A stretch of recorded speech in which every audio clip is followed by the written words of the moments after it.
Have you ever needed to let someone use your HP laptop without giving them full access to your files and settings? Creating a guest account is a simple and effective solution. Let's get started. First, click on the Start menu and open Settings. From there, navigate to Accounts and then select Family and Other Users.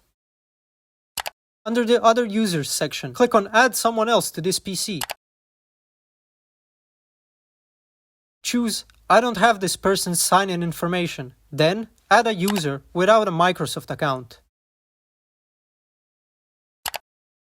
Next, enter a username for the guest account, for example guest, and leave the password fields blank if you want it to be a no password account. Click Next to create the account. Now, you need to change the account type. Click on the new account and select Change Account Type. Choose Standard User from the drop-down menu. This ensures the guest account has limited access to your system. One tip to keep in mind: regularly check and remove any unnecessary guest accounts to keep your laptop secure and clutter-free. And that's it! You've successfully added a guest account to your HP laptop. This way, others can use your computer without accessing your personal files and settings. Don't forget to like, subscribe, and share the video if you found it helpful.